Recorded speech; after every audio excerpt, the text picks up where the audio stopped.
about what my background is and explaining to you where I'm coming from, because today I'm going to be wearing a couple of different hats. So basically, my background before I was teaching was as a writer and academic. So I did a PhD in creative writing at UTAS. I've published a range of short fiction and creative non-fiction pieces in a heap of different publications, including places like Ireland, which a few of you are probably familiar with, if not all of you, the Australian Humanities Review, Meanjin, Kiwi Darlings, Lift a Brow, and other places, mostly literary magazines. In 2017, I won the Tasmanian Young Writers Fellowship as a part of the Premier's Literary Awards in Tassie. And as Imogen mentioned, my debut novel, The Octopus and I, was published by Allen and Unwin earlier this year, possibly at the worst time ever for a novel to come out. It was around Easter time, which was the height of the lockdown. So that was a bit unfortunate, but it was still really exciting to have it published. So that's my writing background. In terms of my teaching background, I spent a bit of time working as a tutor, marker and guest lecturer in the English and creative writing streams at UTAS. Completed a Masters of Teaching, which was through ACU and a part of the Teach for Australia Leadership Development Program. And as Imogen mentioned, I'm working currently as a teacher at Rosny College. I've only been teaching for a couple of years though. And I felt like that was something that was really important for me to flag from the outset, which is that what I'm offering isn't the insights of a really experienced teacher. It's the insights of someone who has worked as a writer in a few different capacities. And I want to draw upon that work I've done as a writer to help us sort of think about how we might teach creative writing. It goes without saying that writers all have different processes. What I'm going to be talking you through today is mine, and using my writing process as a leaping off point to think about the teaching of creative writing. Over the last couple of years, I've been thinking a lot about how I can lean on that experience in the writing classroom.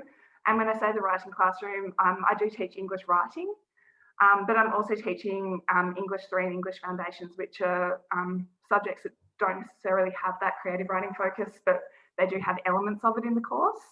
Oh, and I should mention as well, when I'm talking about my teaching experience, really aware of the fact it's skewed to the senior secondary areas. So when I'm talking about different ways we can scaffold their skills down, bear that in mind that my experience is kind of at that older level, but it could be interesting for us to open up that discussion about ways we could teach these strategies to younger year groups as well, because I'm aware of the fact that there's a breadth of areas that people are working in this audience.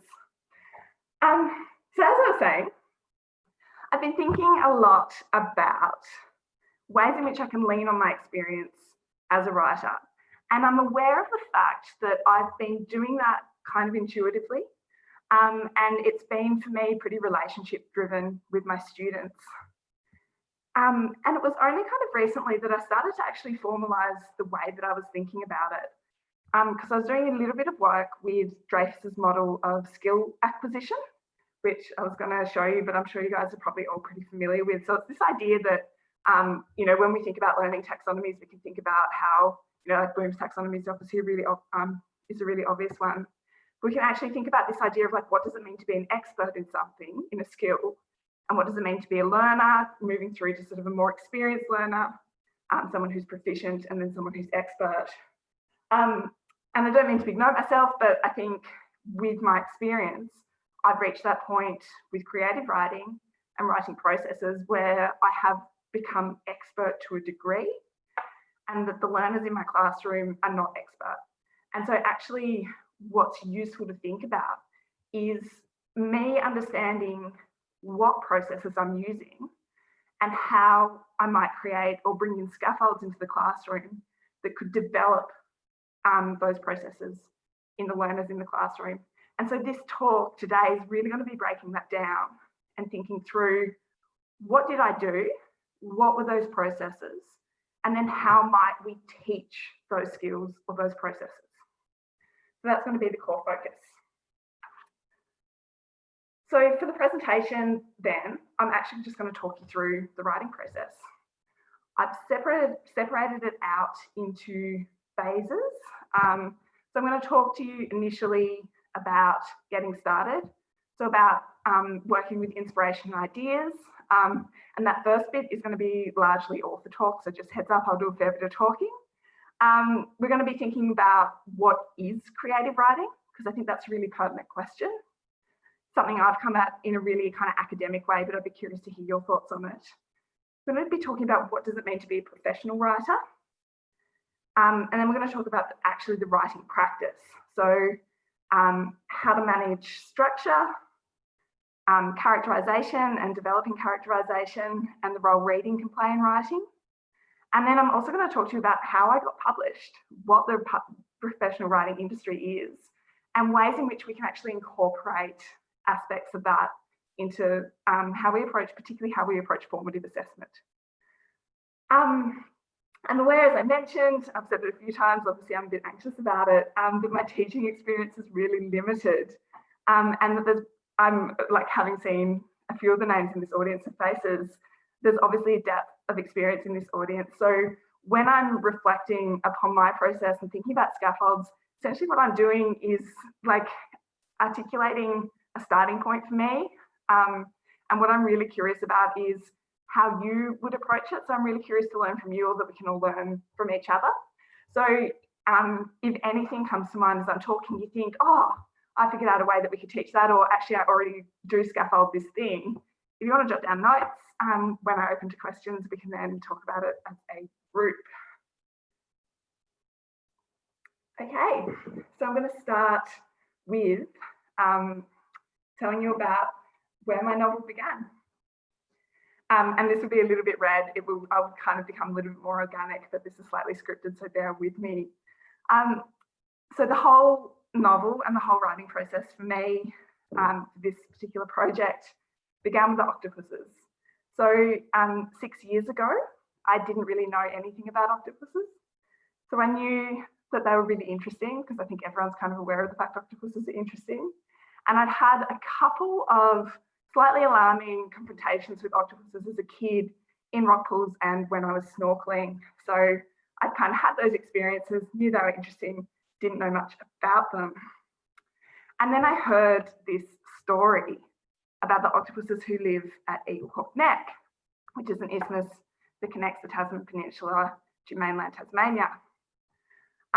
So the theory is that the peninsula, and I had a really beautiful photo to go with this actually that I stole off someone's Instagram, but I'm sorry, I can't show you. The theory is that the peninsula was once an island which was separated from the rest of Tasmania by a narrow channel, and the octopuses who lived in the sheltered Frederick, Henry and Norfolk Bays would use this channel to access the vast chain of sea caves in and around Pirates Bay, which is perfect habitat for them to extrude their many thousands of eggs before they waste away into death. So essentially a female octopus pulls her eggs out, hangs them up in strings in a sea cave, spends a period of time fanning water on them to keep them clean. During that time, she doesn't eat or sleep or anything. And when the eggs hatch, she dies. So pretty tragic. And just also really beautiful if you ever get the chance to see it. It's visually absolutely stunning. So today, the descendants of the octopuses that use the channel still actually try to make it through to those caves by this route, but they're prevented by a low isthmus, so Eagle Hawk Neck, which has a highway running across it. And what's really, so they get trapped in the bay side of the neck. But what's really, really interesting is that when there's a large swell on the Pirates Bay side of the neck, the sound of the swell thundering onto the beach drives these octopuses to extremes, and they'll actually crawl out of the water and up across the land to try to reach the open ocean. And I think this is an aside because I live on the peninsula, and I'm pretty sure I saw octopus roadkill the other day, but I was running a bit late for work, so I didn't stop. But there was like roadkill on the road, and there was a cormorant standing on the road chewing on it. You know, you often see wallabies or things like that, and there's a crow. It was a cormorant. I was thinking it must have been an octopus because I don't know what else a cormorant would be eating on the side of the road. like this particular octopus that was dead, many of them don't make it, and you can sometimes find them in the dunes and places like that. So there's a heap in this anecdote. So I heard this about six or 7 years ago now, and there was so much in it that I just found completely fascinating. And there's a part of me that almost feels ashamed to say that I went straight to this writing headspace. And I went, oh my gosh, there's so much narrative potential. So maybe I was less concerned with the octopuses and more concerned with what I could do with them. So I looked and I thought, wow, like on a genre level, we've got this journey narrative of this octopus moving out of the water and up and over the land. But there's also tragedy there, because some of the octopuses don't make it, but because they're inevitably driven to do this by the thing that will lead to their death. And there's something really poignant about it. And then I thought, and so we've got that genre level there. And then I thought, what about the imagery? So what about this idea of octopus roadkill? And this idea of these pregnant bodies that get turned to this sort of squelch of black ink and blue blood. And there's largely brain as well. So this idea of the brains on the bitumen road. I just went, that's just such a striking image. And I felt like the story just needed to be told for these reasons. And I felt like I wanted to be the person who would tell it. At the time, I didn't know that it would become a novel. And I think if I'd heard this story about the octopus and thought, well, I'm going to write a novel about that. I don't know whether I would, because it seems kind of ridiculous to say, but what I ended up doing with it became a novel. So I decided I wanted to write about them for my PhD. I sat with a piece of inspiration for a while, trying to figure out how to write about it, because I've written a fair bit of creative nonfiction as well. And I thought, is this something I want to tell through that kind of style of writing, or is it something I want to fictionalize? And if so, how? Who would publish it? What angle do I want to take on this story? And then I had this really strange conversation with someone at a house party. So I think at the time I was like 23 or 24 maybe. And it gave me the human angle that I've been looking for. So basically what happened was I was chatting to this person I'd only just met. And he'd had quite a few beers. And he was recounting to me, I know it kind of came up in context, but he was telling me about how his mother had breast cancer. And I kind of went, oh, yeah, that must have been really difficult, or made some kind of comment to that effect. And to this, he kind of waved a dismissive hand. And he said to me, oh, look, it's okay, actually. It wasn't such a bad thing in the end, because it meant she could get an even better pair of breasts afterwards. And then he paused and he said with helpful hand gestures, bigger. And I was really shocked. Like, I mean, that you'd say that about your mum, I suppose. But also the way in which he delivered this sort of startlingly personal detail to someone he'd only just met in this really matter-of-fact tone. I raised my eyebrows, and then he became defensive. And he made this comment to me. He said, as if you wouldn't. And then the conversation ended there. And it seemed to me that for him, the conversation ended because so obviously was the response to the statement, or the question that he'd sort of posed at me, I suppose, that he didn't think an answer from me was necessary. So it was what his words implied to me that really caught my imagination. This logic that the decision of his mother was logical or natural, and all such kind of right-thinking youths or women would make this choice. And I just kept thinking, but would they? And to what effect? So this gave me the starting point for the human protagonist, Lucy, and her narrative journey. So I thought to myself, what would happen if once she'd made that decision, this imaginary woman, if she made that decision and then she regretted it? So how would the breasts of these new breasts change her perception of herself? Her perception of her gender as well. particularly given the fact that our bodies aren't just ours, they're things that operate within cultural and social contexts. And these contexts shape the way in which we experience our bodies. I'm aware of the fact the light's just gone. I'm really sorry about that. It's just sun's behind me. Oh, I'm back. All right. So I thought, and then so I was thinking, well, it would be interesting to write a character who's really grappling with these ideas. And then I wondered, how would a woman who's grappling with these questions about her sexual and gendered identity in this really kind of deep and embodied way, how would she perceive the octopuses who are crossing the road, whose bodies are kind of overtly sexed and really kind of maternal? And I use the phrase a little bit excessively female about these octopuses. And I think I got that phrase from something a marine biologist said at an octopus conference I attended, because in the world of academia, there are such niche conferences as octopus conferences. And so someone who was doing research into this phenomenon at Eagle Hawk Neck made a comment about these bodies that these octopuses are ready to extrude.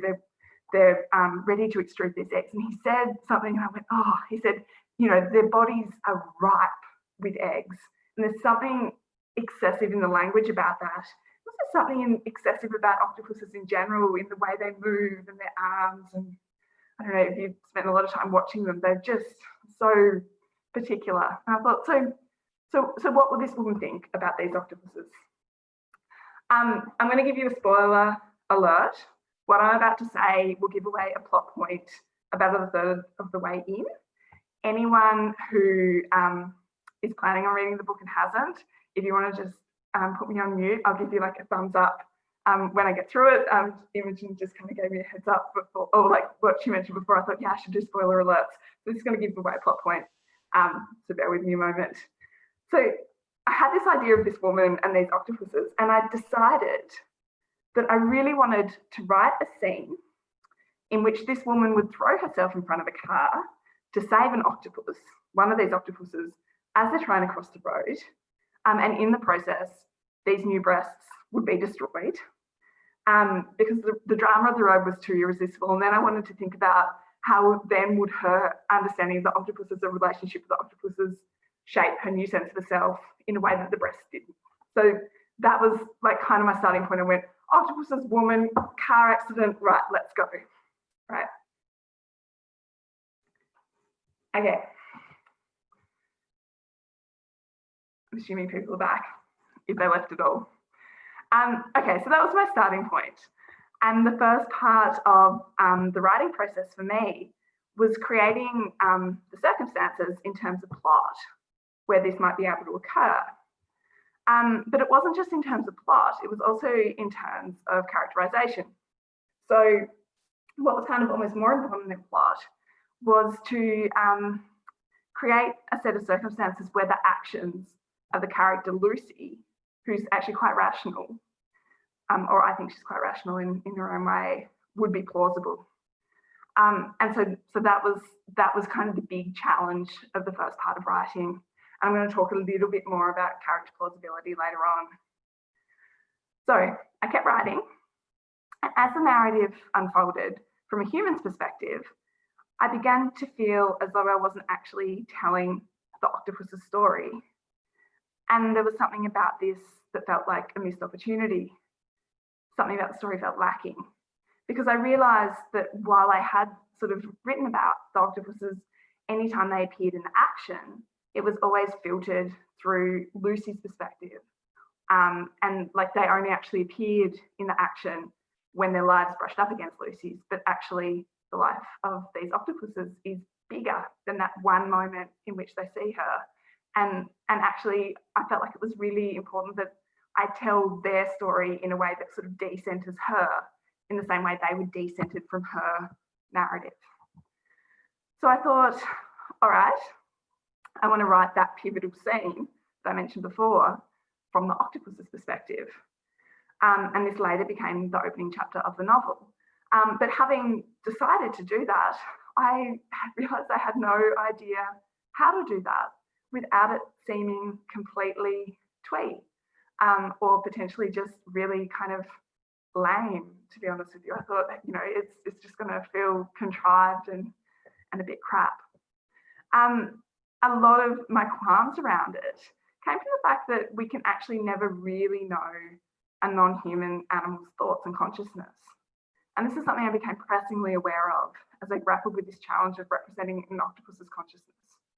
So I was aware of the fact that despite the fact that my motive was to more fully explore the octopus's story, it was going to be me imagining it.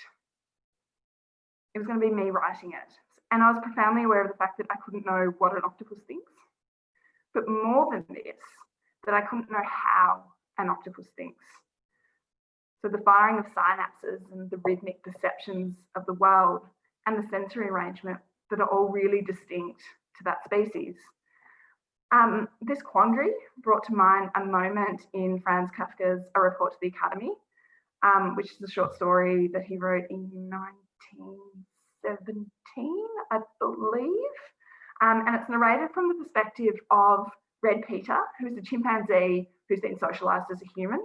And this chimpanzee is delivering a speech to an academy of scientists. And he's trying to describe his life as a pre-language chimp. And he outlines the impossibility of this when he says, "What I felt as an ape, I can represent only now in human terms, and therefore I misrepresent it." So the implication that this fiction of a chimpanzee makes is that if one thinks or writes in human language, one is thinking or writing as a human. Thus, one inevitably misrepresents the non-human animal consciousness that they're trying to capture or represent. And this is fundamentally the problem of anthropomorphism. And it's something that stumped me for a year. I thought, well, I'm only ever going to fail to tell the octopus's story. I mentioned at the beginning that a question that I want to be thinking through is this question of what is creative writing? And this question of like, what is creative writing and what can it do and what's its purpose was something I came back to when I grappled with this problem of anthropomorphism. So I thought, again, kind of, what does it actually mean to, say, fail at something? What does it mean to play with language to try to do something and know it's not going to quite work? But actually, am I trying to be realist in my writing, or am I trying to show something different? What is the purpose of telling this story in an imaginative way, knowing that it's a thought experiment? And why might I tell it in an imaginative way rather than in a factual way? Because a factual way is something that's more in line with more serious writing about animals, because it's a way that we sidestep this problem of anthropomorphism. But I really did want to tell it from the octopus's perspective. And I just accepted the fact, yep, it's a thought experiment that will fail, but in its failing, it might still do something. So it might allow us to speculatively imagine this octopus. And there's a whole ream of reasons that felt important to me that I won't go into for the purposes of this talk, but can chat about later if need be.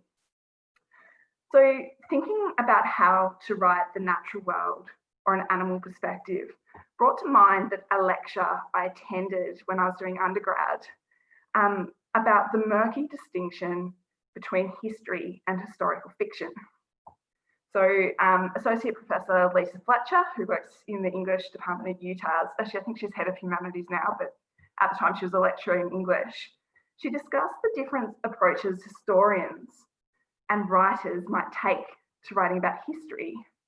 And she suggested that what happens is historians look for the facts and then they string those facts together to create a narrative. That's the approach a historian takes. Because as a lot of us would be aware, most history tends to be presented in some kind of narrative form. Even when it's really analytical, there's a narrative element there. Writers, on the other hand, she said, find the spaces between or the substance behind the facts. And this is what they develop into the narratives. So what they do is they speculatively fill the gaps, perhaps, not always, but often, or they'll work to deepen and intensify the facts. And this is that idea of intensifying something that I'll come back to in a moment. But this was the approach that I took to writing animals. I thought I will use these scientific facts, so things that I can learn about octopuses, and then I will thread them into a narrative, or I'll use them to inform and intensify a narrative. So I use science as a leaping off point rather than history, but this model of thinking about how a writer approaches something is something I drew on. So this is where research came into play. So I began to research octopuses, and I had two core focuses. So I wanted to know as much as I could about their intelligence, and as much as I could about their sensory systems. So I wanted to know how they experience the world and how they might comprehend that experience. So I read popular science articles about octopuses. I read cultural histories of octopuses. I read a lot of articles in marine biology journals, which I only half understood, neurobiology journals, which I even less understood, but I gave them a good crack and I got relatively sort of there, did a lot of like Googling of terminology while I went.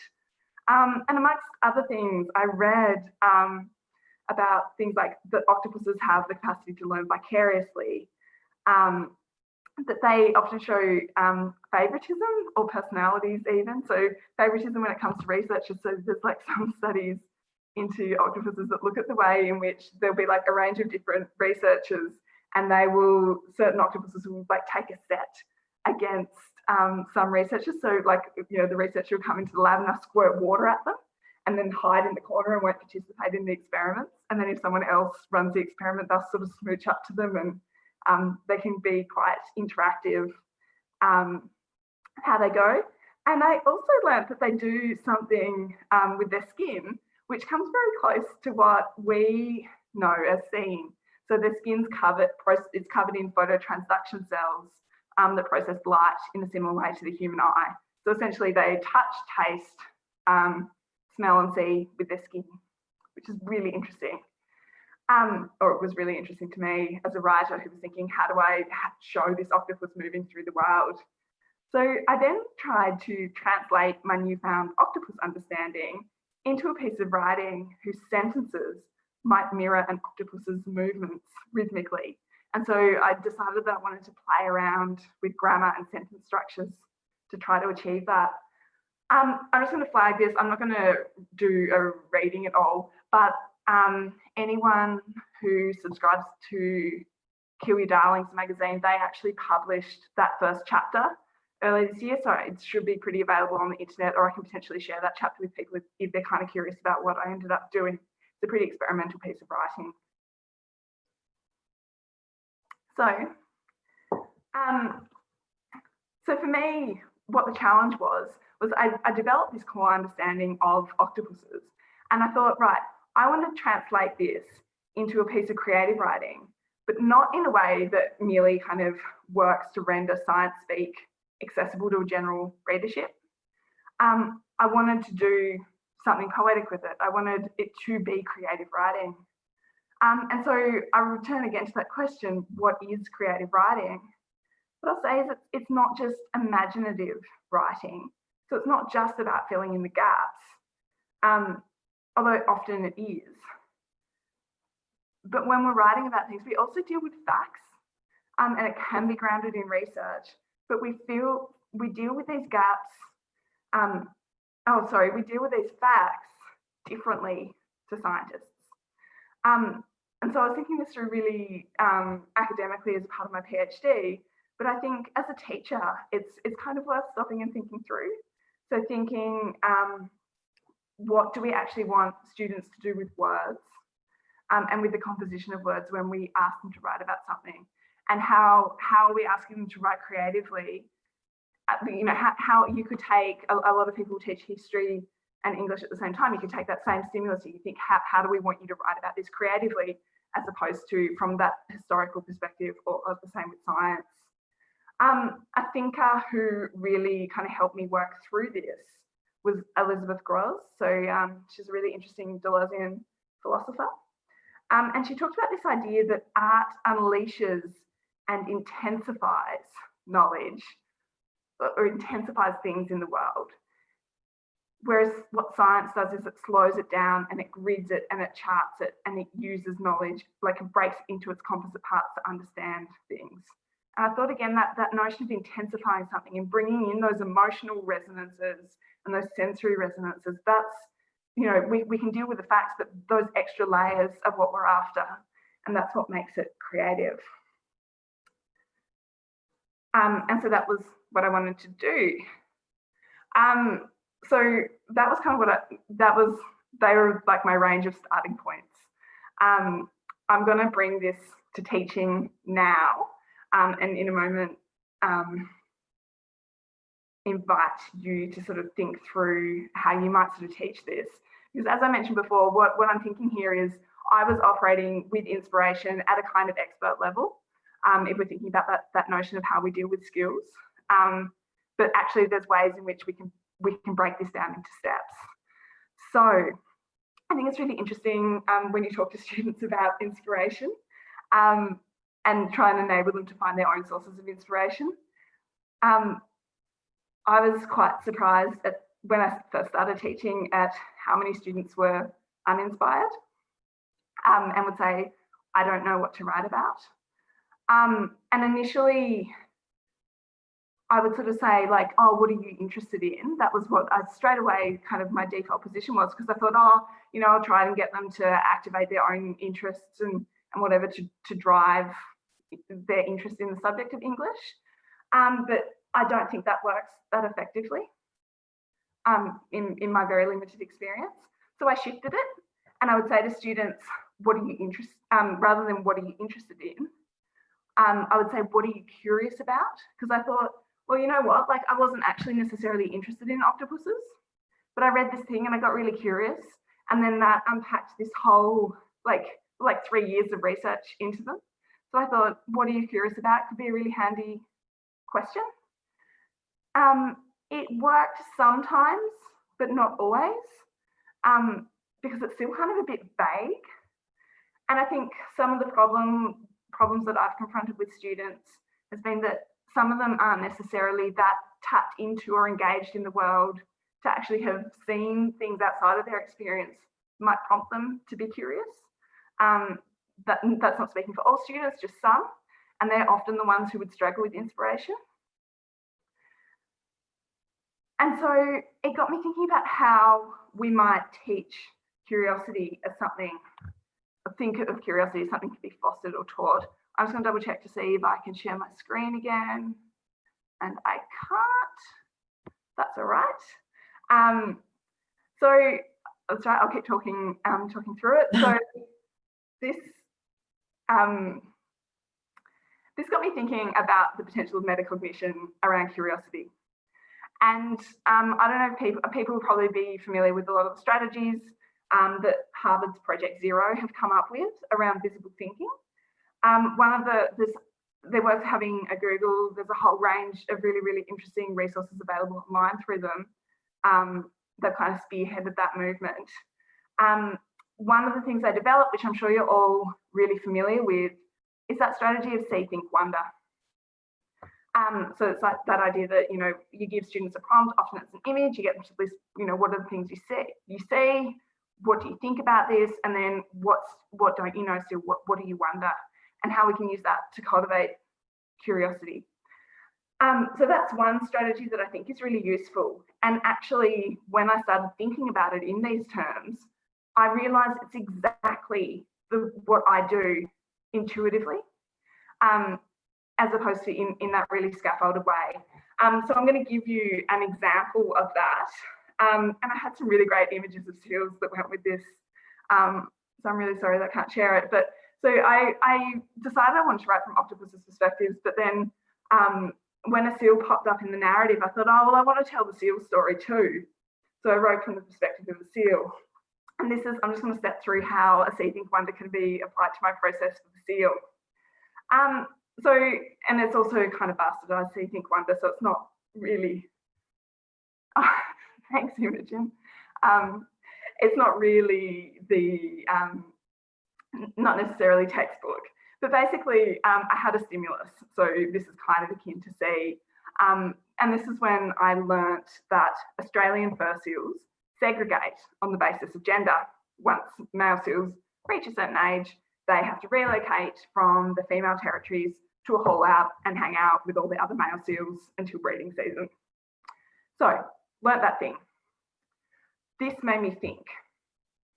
This means that when a young male seal gets to a certain age, he has to relocate to live with other males. So it made me think, well, a male seal kind of goes through some kind of rite of passage. I thought, oh, that's kind of interesting. And then I wondered, how does he feel about this? Because seals are really, like if you ever see them interacting together, they're really social animals. And the pups play together, they're incredibly playful. He obviously would have played with, young female pups. And I thought, well, does he miss his young female friends? And then once he relocates, does he find it really hard to be at the bottom of this masculine hierarchy in which, the bigger seals are jostling for dominance? And that became the starting point of the characterization of the seal, because I thought, well, they're pretty intelligent animals. They're very social animals. Something is going on. What is it? It was in the wondering phase that the characters emerged, but the wondering was grounded in the facts, right? It's grounded in actually what happens. In the same way the octopus story was grounded in the research into the octopus. So I also did a lot of research into Australian fur seals.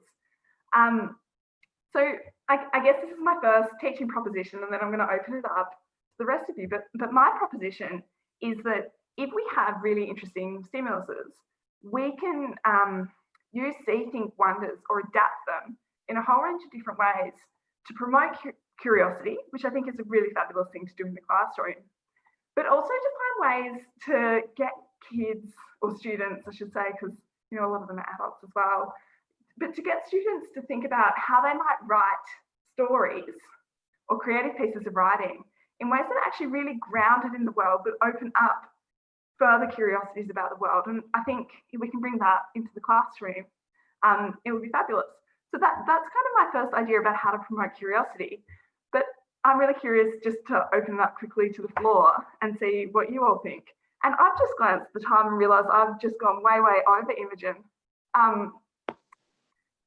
So my apologies. Sorry, I was so engrossed in it. Yeah, but worst comes to worst, if we end here, we end here. But I really want to know what other people think, first and foremost. And sorry for talking for so long. Any thoughts? Feel free to unmute yourselves if you want to share.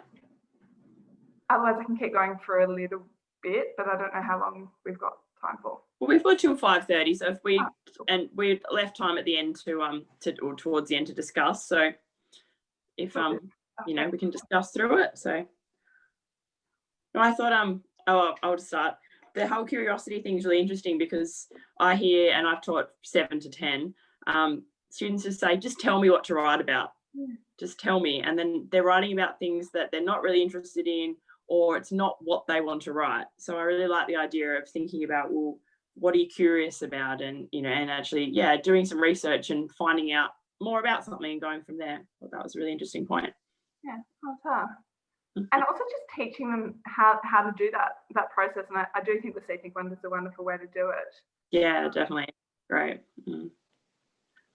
That was kind of, sorry. That's okay. I was just going to say, from teaching mostly year 8s and year 7s recently, I was nodding away when you were talking about how they're not really interested in the world, and they don't sort of open their eyes to be curious about anything. So I've really struggled with that too, to get them to think about things that they might be interested in. I love that idea of what are you curious about? I think that would work really well with any age, even the grade 7s. I think that's a really good idea. So finding really interesting stimuli, that's what is tricky, I think, because what we think might be interesting, the kids might be like, meh. So that's a bit of an experimentation process, I think. Yeah, definitely. I might just chime in there. Excuse me if there's a baby noise, but when you talked about the creative writing being grounded in the world, what just popped into my head was cross-curricular opportunities. Teachers or working with the maths teachers, or I don't know, maybe art or drama, and looking at those students who have that spark of curiosity through those other subjects. But the difficulty in that is you'll get students who are interested maybe in science or art or drama, you know, but not everyone will have that curiosity through science or art or drama. So yeah, with that comes a difficulty as well. But then there's also that potential of like they can find those things from those other subjects and bring them in. And that's where you might start thinking about form. So, okay, you've written about this thing in this way in science. How could you write about it differently in English? And so actually thinking about what creative writing is can potentially allow that, and letting them kind of bring in their passions or curiosities around, something from another subject. But I think, the cross-curricular priorities are a great way to get into that bag. Erin, I had an interesting experience. Years and years ago, I took my English writing students to the Braille Library, which was next door to Friends. And I don't know if anyone remembers that library, but anyway, I thought I'll just take them there, and we walked there from Elizabeth College and went in. It was like going into a time walk kind of experience. It felt like I walked back into the 1950s. And the students were so curious because, I mean, this was 10 years ago at least, and it's closed down since, but they were so curious, and I was so amazed by their curiosity. Like I think we underestimate how, curious they might be about things that might be a little bit dated and what have you. And anyway, so we had someone, explained that, the Bible, it took 72, I think, Braille books to write the Bible itself, massive volumes.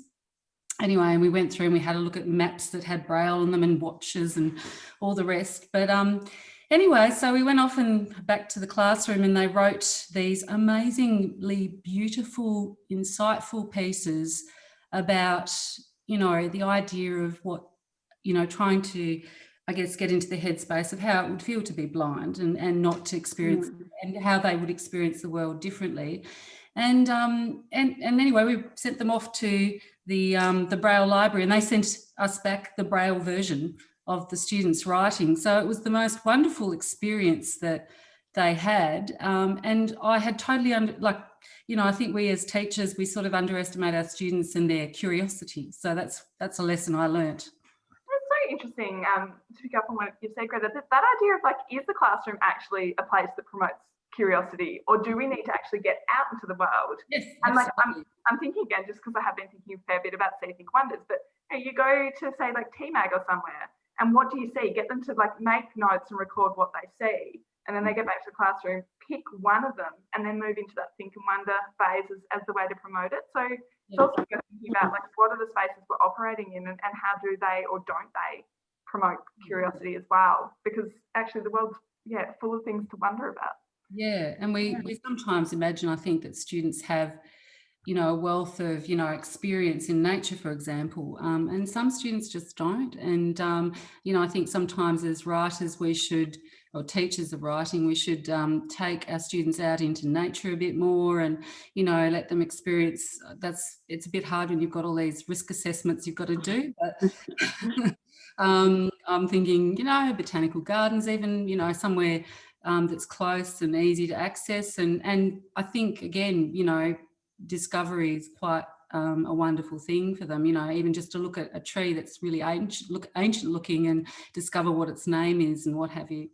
Yeah, and like a couple of really good points have just been put into the chat. So Ruby's mentioned that gallery online collections could be excellent places to kind of get students thinking, which is really worth bearing in mind, that you don't necessarily have to physically leave the school if that's not possible for you. And Lyndon's just popped in a couple of really good sentence starters. So I wonder being one of them, but also what if, or if this goes on ... And I think I really like that last one. And it could be a really good way to kind of bring some politics into writing a little bit as well, possibly. I might keep going a little bit and move on to, I'm going to leave aside the practicalities of my writing day because that's a little bit boring, and start talking about the writing process. If that's all right with you, Imogen, for me to keep. Yep. I'll just give you maybe a 15-minute warning or something. I'll be better at keeping an eye on the time. That's right. But this is going to be a lot less kind of me focused and a little bit more teaching focused. But basically, so I knew what I wanted to write about. I had a little bit of an idea of plot. But I found, like, actually in the nitty gritty of writing a novel, because this was the first time I've done it, the hardest thing was structuring it. And I actually developed some strategies around that and have lent on these a little bit in the teaching of English writing this year in particular. So my approach, I'm not, like, some people plan really meticulously. I would kind of have vague ideas. So I'd go, here is this plot point that I want to reach. And now I need to go back and I need to do the work to reach that plot point. And then I would know, here is the next plot point. And then I'll go back and I think, right, what are the things I need to do to reach that plot point? And that was one of my structuring approaches. The way that ended up working, because it was a really, really long Word document, I think the novel in the end ended up being about 90,000 words. What I would do is I would have a piece of paper by my side and I would actually write a flow chart. So I'd write here, like, and I'd start halfway through, here is this thing. And then I go back and I do these, like, this needs to happen, this needs to happen, this needs to happen. And some of the items on the list in the flow chart wouldn't be so much as things that I knew needed to happen. They would also be, there'd be questions like, what happens here to make this believable? And I'd go back and I'd feel my way through that.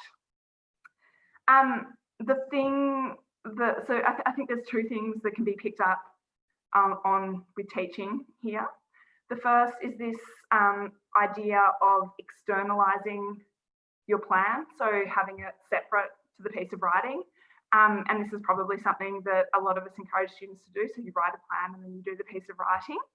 What I'd encourage you to think about, and this is something that I've been doing this year and it's worked quite well, I've had really interesting conversations with students about it, is actually getting them to do that externalizing process during writing or after, rather than necessarily before.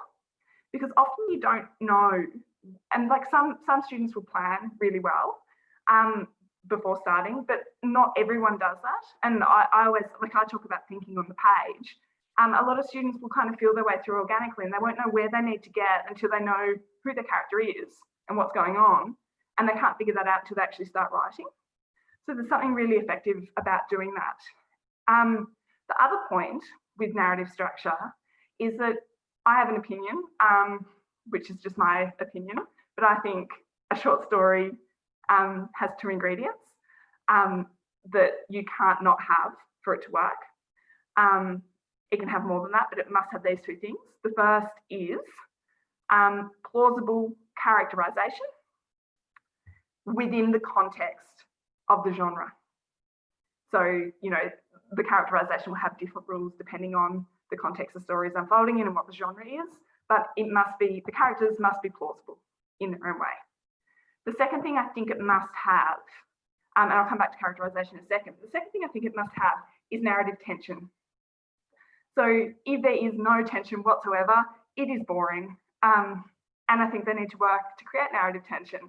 So while I used flowcharts, I realized when I started using this teaching strategy that what I actually am doing each time is the point that I know I need to get to, the plot point, is actually a moment of climax and drama. And when I say these things all have to happen before I reach that point, what I've got to do is construct the rising action. And in a novel, you do that multiple times, but in a short story, conventionally, you do it once. So when I would be sitting with a student, they come up to me and they'll be like, oh, I don't know what's going on, or I feel like rah-rah, or whatever.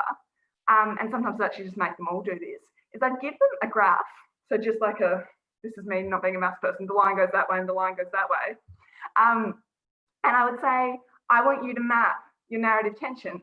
And we read quite a few short stories and we did these maps for that when we were teaching narrative structure. So this is a strategy that was shown to me by Elizabeth Delaney, who also teaches English writing at Rosny.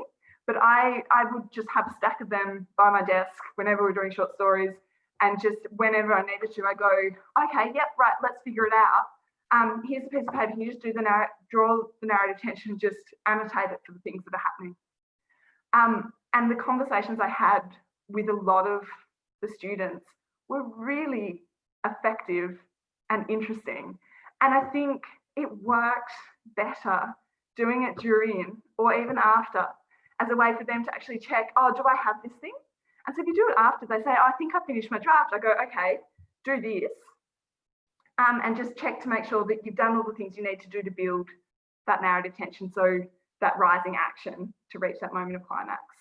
And then you can have really interesting conversations like, you know, is there some kind of resolution, or maybe there isn't, and why, and what's the purpose of that? Because you've got this graph in front of you. It's also a way to promote numeracy in the English classroom, which is obviously a happy aside. So that was one of my strategies. The other thing, so like in terms of that process, in which I actually do something kind of similar, is in characterization. So the weirdest thing, in my opinion, about writing a novel, or in my experience about writing a novel, is the way that characters took over. So I would have, and this is why I think probably why my process of you know, planning had to be pretty fluid. So I would I'd have this idea of where I wanted it to go, but I got to a point where I knew the characters so well that it was almost like I didn't know, they weren't me, they were their own people, and they would just react in certain ways because that was what was plausible for those characters, which is a really kind of bizarre thing to happen, because you kind of think, like, you stop being in control. It's odd. But in order to actually reach that point, you have to have thoroughly characterized. So you need to know, not necessarily like, and I'm not saying like character profile, like this person does this job and has this colored hair and wears glasses or whatever. You need to know what their values are, possibly. But I think the two most important things to know about a character are what their desires are and what their anxieties are. There's a really great, I'm pretty sure it's Hemingway quote, which is used by Ryan O'Neill in the short story 17 Rules of Writing a Short Story, which is a fabulous short story that pulls in these 17 rules from famous writers and then adapts them. It's really hilarious and very metafictional. There's this quote which is, every character wants something, even if it's only a glass of water. And I think that's a really interesting way to think about every character. So what do they want, and what are they worried about? And how do these desires or worries shape them? And I realized, like, this is something that I do, or I know about each of my characters, which is why they could take over in the way they did. But often I wouldn't know that until I'd half started writing them. So I'd start writing a character, kind of know a bit about who they are. And then when I went back to characterize or fill in the gaps, I would write, rather than like writing a clear-cut character profile, I'd write moments of their life that were formative for them. And I'd use that to shape my understanding, because I think those formative moments are often more important to understanding someone than like a list of facts about them. So I had this idea, and I've got it on the PowerPoint, not in my notes. So I'm just going to quickly open the PowerPoint. So I had this idea about how we could bring that into the classroom. And this is something which is only half baked because I haven't done it yet, but I want to do it next year. So we're, again, thinking about that idea of bringing the teaching of those strategies into the writing process rather than like sort of front end loading it. So what I was thinking through, and I'm curious your thoughts on this, is if you could get a student to write a draft, and then possibly you would give the feedback as the teacher, or maybe the peer could give the feedback. And all you need to do is identify either a pivotal moment where a character reacts to something or makes a decision, or perhaps an underdeveloped reaction or decision that a character makes, and then have like a stimulus that you give the students, which could be something phrased like this or scaffolded down. So it could be something like, I want to know more about why the character responded in this way. Can you write a scene from an earlier moment in the character's life that gives context for their reaction or decision? What has happened to them previously that led them to act in this way? And I was thinking, if we ask students then to go, okay, so they think they finished writing it, now they have to go back and write another moment from the character's life. That could be worth doing in and of itself.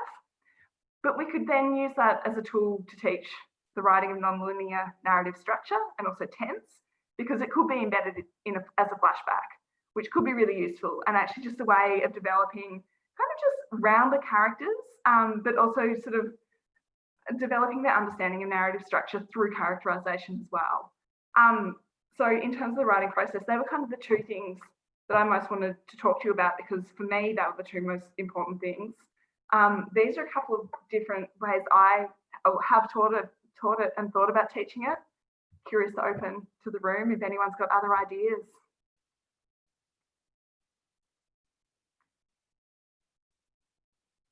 Yes, and the micro stories, yeah, they've got some great stuff on narrative structure, which I've also used. Really, really useful. And again, with graphing, yeah.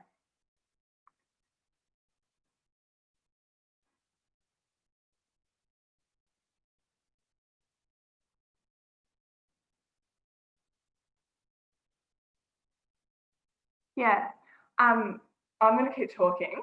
There's some interesting stuff kind of coming up in the chat with other ways to think about it. And Lyndon's kind of made a point which correlates with some stuff I want to talk to you about the publication process, which we'll jump to in a moment.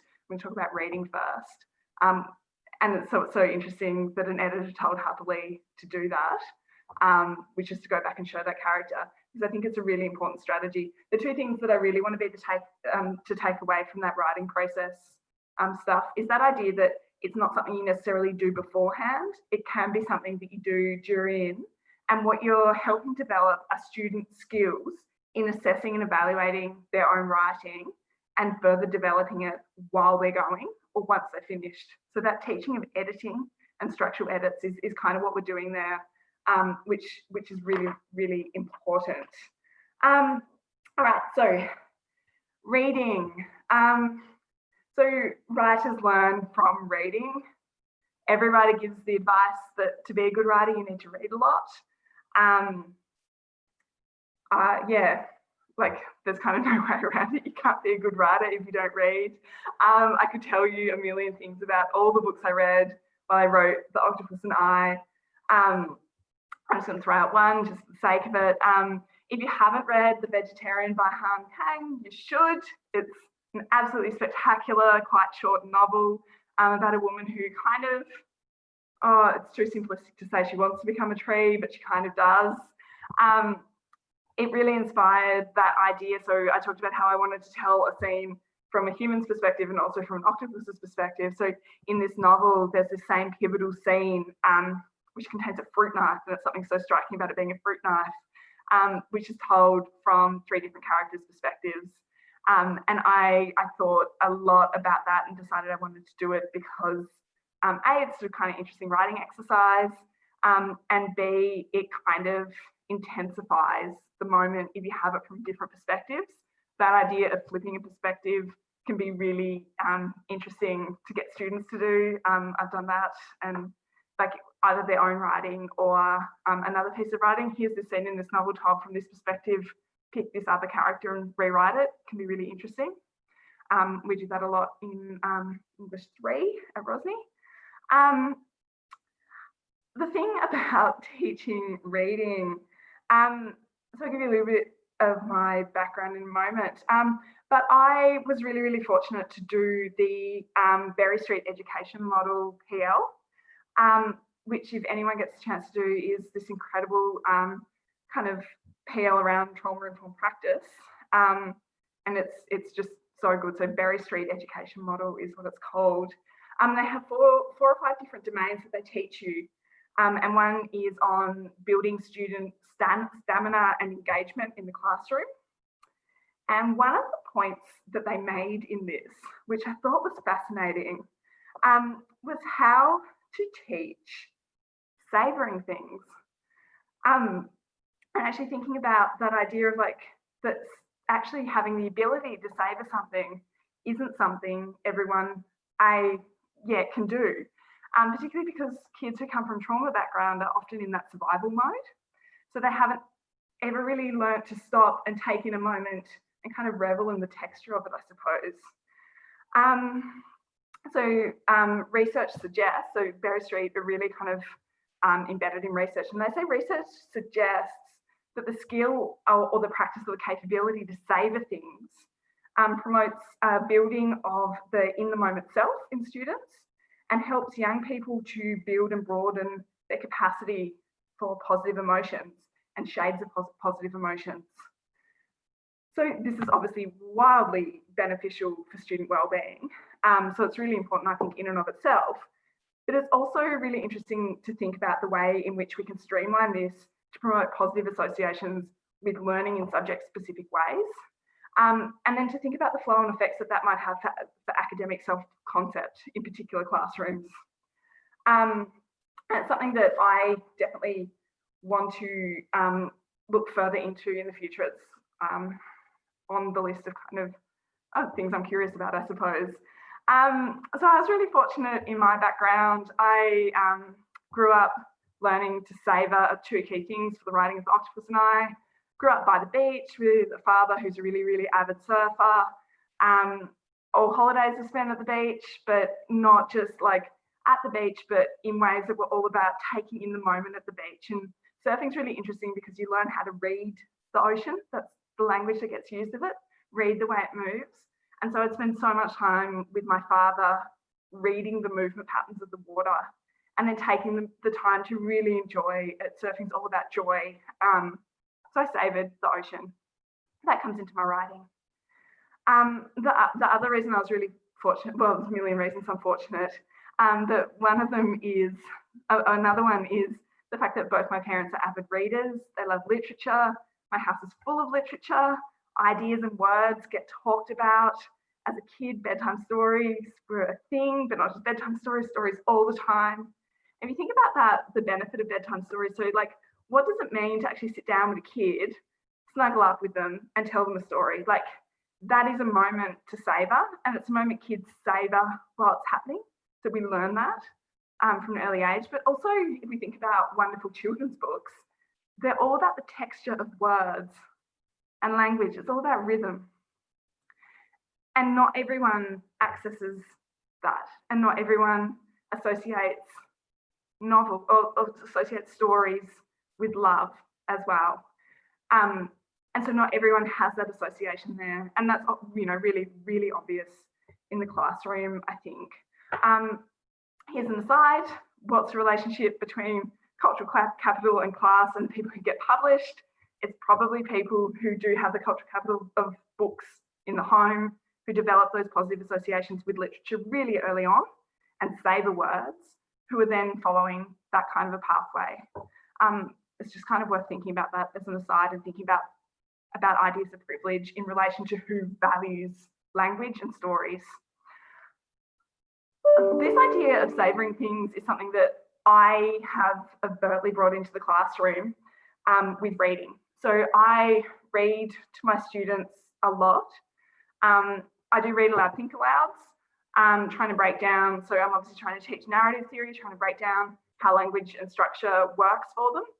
But I have intentionally brought in a savouring element to try to create those positive associations, and just taking the time to go, oh, how's that word? Like, how's that moment? I wish I had an example. I just should have jotted one down. But I also use it as a way to revisit the teaching of grammar in particular ways. So I'd be like, oh, I love just how specific that noun is. I can really see it. And how about the way that it's coupled with that verb, which isn't the verb you normally put with that noun, but it just makes me think about it in a different way. To kind of drawing upon my own enthusiasm for words in a way that creates this sense of joy around them, even if the stories aren't always necessarily happy, but it's just actually taking the time to revel in language and show kids how. Because even though, like, you know, the students I'm teaching is 16, 17, 18, not all of them, even if their literacy's there, not all of them have actually learnt how to say the language or how to say the stories. And I think there's benefits there, because you're never going to really become a writer or take joy in writing if you haven't learned how to take joy in words.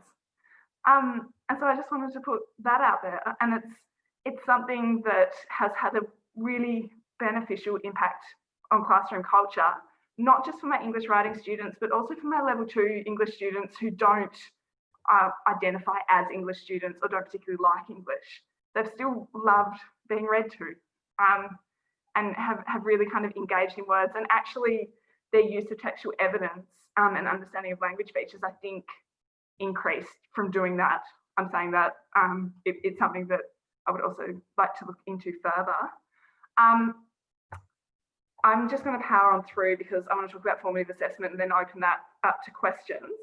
So the final thing that I wanted to talk about is the publication process. In a nutshell, how did I end up getting the novel published? What did I do? I wrote it as a PhD. I finished the PhD. I said to my supervisor, how do you get a novel published? And she said, look, to be honest with you, I have no idea. Even though she was a published novelist herself, she said, it just seems to be kind of random who gets published or who doesn't. You don't really want to end up in the slush pile, which is when you send it in to a publishing house. She said, so it's really good to actually have introductions if you can. And then she said, look, I have a meeting with my agent tomorrow. I'll ask her if she's got any advice for you. And then I got really, really lucky because she described the Octopus and I to her agent, and her agent went, oh, gosh, that sounds all right. I wouldn't mind having a read of it. Wasn't taking submissions at the time, but said, tell her to email it through if she wants.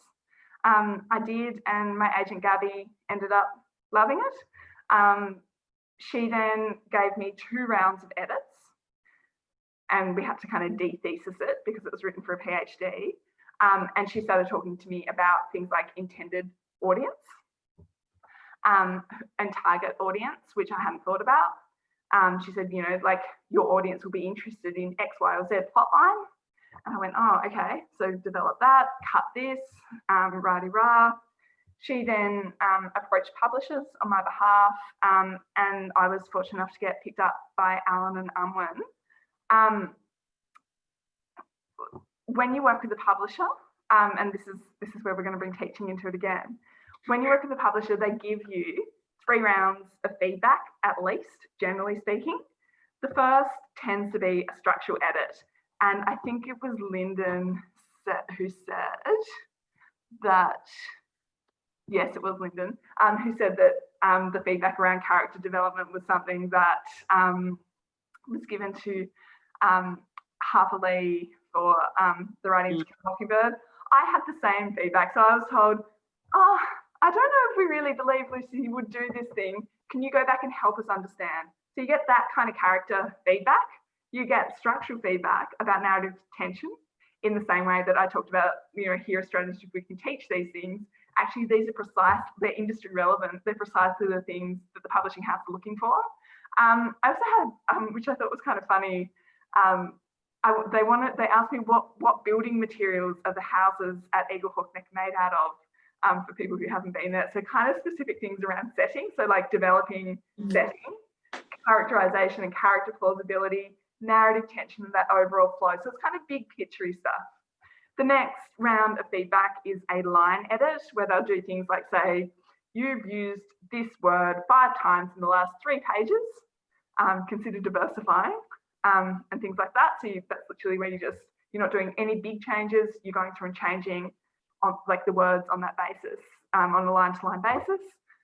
Line edit or copy edit is what it's called. And then the third one is a proofread.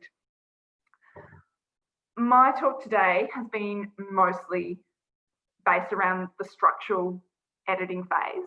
And I think it's really interesting to think about how we can teach students to do that themselves. It's also interesting to think about when we give that feedback and that idea of you do it before it's finished. And this is where formative assessment comes into it. My question is, why would you give feedback at the end. What does that do? And why would you invest your time? Say, like often when we do a markup, what we're doing without necessarily realizing it, although maybe some of us do, what we're doing is we're doing a line edit maybe, or at the very least a proofread at the end. But actually in the publication process, that happens during, because at the end is when it's published and it goes out in its perfect form. So something that we've been doing a lot at Rosny, but I'm aware of the fact that we do it more in English writing, I think because they have the folio they submit at the end of the year. I do it more in English writing than I do in the other Englishes I teach, where they're not submitting it for external marking. But why wouldn't you do it during? Why on earth, as a teacher, would you invest your time in giving feedback at the end? And how does that help the student? Why wouldn't you find ways to teach them to do it for themselves, but for you to invest your time during the process and then them submit the best possible work in the same way you would only ever publish the best possible work? So that's kind of the last two things I want to talk about, savouring language, and also when do we give feedback and how can we better utilise formative feedback because it actually replicates the writing industry and is preparing students for the writing industry. Any questions or observations about either of those 2 points? Thanks, Erin. I really liked how you talked about the three different ways to edit, because I guess a lot of the time you do focus on whether it's just the proofreading or that kind of thing. And like I quite often get students to peer edit, but so the issue with that is they don't necessarily, because mostly some with younger grades, they don't pick up on a lot of those things either. Yeah. And then when you do it at the end, particularly, they're just like, oh, I made heaps of mistakes. Oh, well, it's done. It's been marked. So I really like the idea of going back through, and I guess you could always get like maybe one of their peers to do a structural edit, but then like you as the teacher might do the line edit or something like that and work with them to develop those skills. Yeah, and also if you have those strategies for those structural edits, like that are using those scaffolds for it, it's an easier way for them to do the peer stuff because they could just map it. If you want to do the narrative tension, map each other's work. Is that how you wanted it to be read? You know, they're really useful questions to ask. Yeah.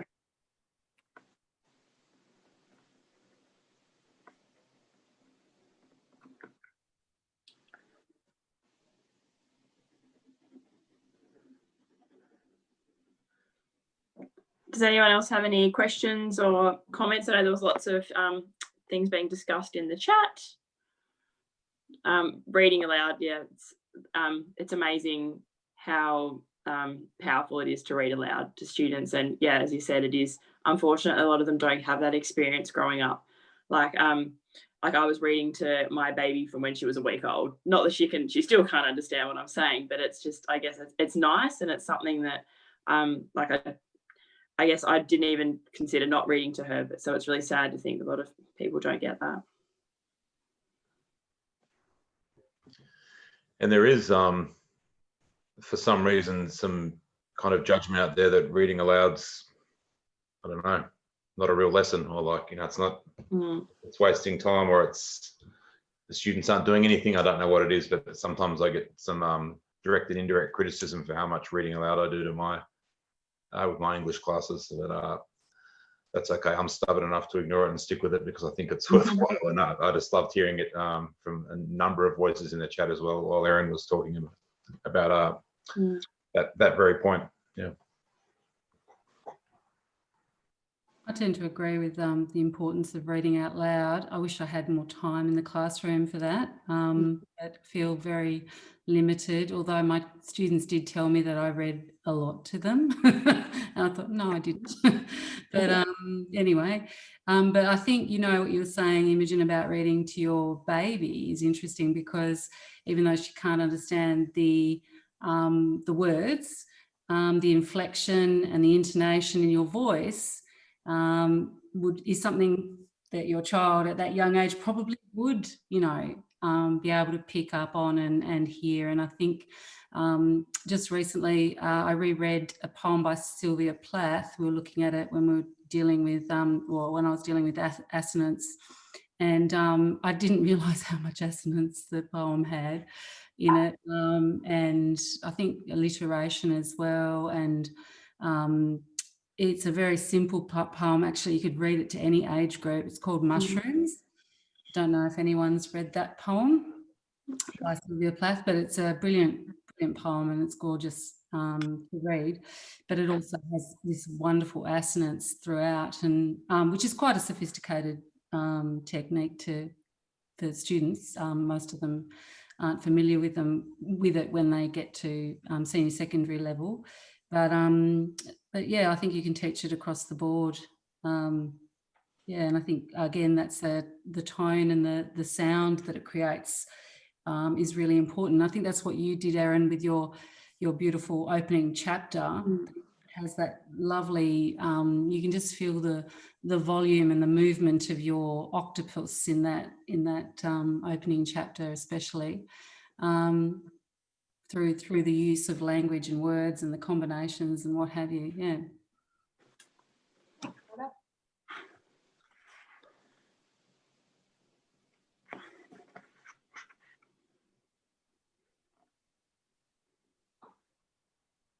Erin, can I ask a question? Yeah. So one of the things that's really interesting to me, given that you're someone that teaches English writing as well as being a published author yourself, is that you would know that there's a lot of emphasis on purpose and audience in the English writing classroom and in reflective writing in particular. Yeah. And students are really skeptical as to whether a real author or a real screenwriter or whatever cares about that stuff and whether it actually matters. I wondered if you could talk a bit about whether that did intersect with the publication of The Octopus and I or not. The end. So I think the thing with purpose and audience is, no, not purpose. Oh, yeah, I mean, to a degree, but not as explicitly as we teach in English writing. And I think it's really contrived the way we have to. But something I taught to my students a lot about, and it kind of feeds implicitly into it, is that idea that I don't think you should ever, it's probably too strong a way of saying it, I don't write with purpose and audience in mind necessarily. I write really, my practice is really organic, but I edit purposefully. And sometimes I'm thinking about audience in relation to that. So it's kind of there. And, you know, like there's ways to broaden out ideas about audience. It's not explicitly intended audience or even necessarily audience positioning. It's more thinking about like, I've some pretty explicit feminist politics. My writing is always pretty much informed by them. I'm aware of the fact that my readership is probably not uber conservative, old men who are really dubious of, of feminism, I suppose. And so I think values can be a handy way of thinking about it in that sense. The other way that I think about audience positioning is we do position audiences to respond favourably or unfavourably to certain characters in certain ways, and sometimes we want to disrupt that response. So, and point of view is crucial for that. So, you know, like it's kind of there, but it's not really explicitly there. I think it's the most contrived aspect of English writing, in my opinion. Yeah. Just on intended audience, you said you were asked about that. I was really interested, whilst I'm reading it, I kept thinking about how maybe a male, like you said, like an older male, have you had much feedback from male audiences? Yeah. Obviously males here who may or may not have read it, but what's really fascinating is I think it's been reviewed like pretty widely. The most nuanced reviews I've read of it, of people who perhaps got the purpose, have been men. Interesting, yeah. Really, kind of interesting. And I mean, according to my agent, the publisher, the intended audience was women who read literary fiction. However, men have read it and have responded in really interesting ways. But it's a novel that's pretty concerned with masculinity. And so I think, you know, like when we talk about feminism, we're not actually just talking about the construction of, or we're not just talking about like gender politics. we're also talking about like how is femininity and how is masculinity constructed, and how does that cycle men and women, and how can we find different ways of thinking through the world. And the novel's really concerned with femininity and masculinity, so I think there is space for men to I love the discussions that Lucy and Jem have about things to do with feminism and masculinity, as well as everything else. Yeah. Interesting. So there's only a couple of minutes left. Does anyone have any last minute thoughts, or maybe we should just wrap up there? What do you think, Daniel?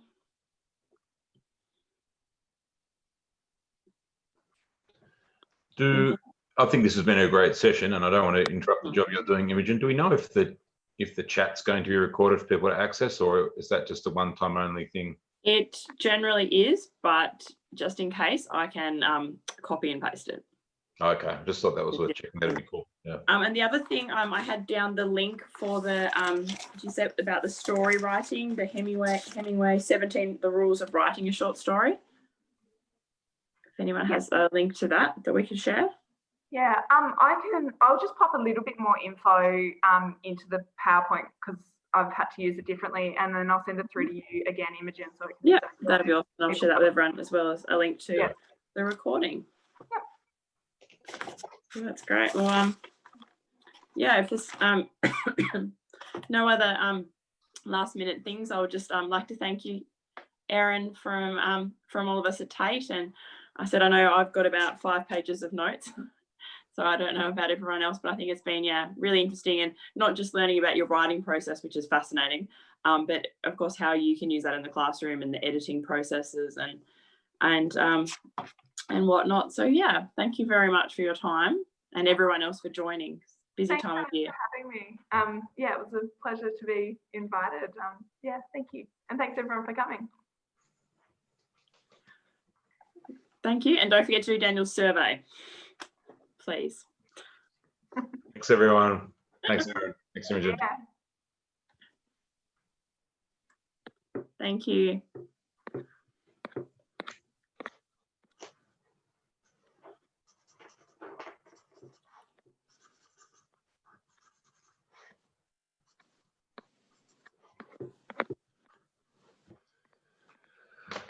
Thank you, Imogen. That was excellently run. Shame about the slide sharing, but it didn't seem to matter too much. Yeah, no, it's all right. I was kind of looking at it as I went as well. And like most of it, I could tell that she's just so passionate about it that she, wasn't really using it anyway. Which is always the best presentations. Yeah, exactly right. Yeah. Not reading off a script. So. Yep. Yeah, I'm just trying to see if I can get. I'll need to stop recording too. If I can get this chat.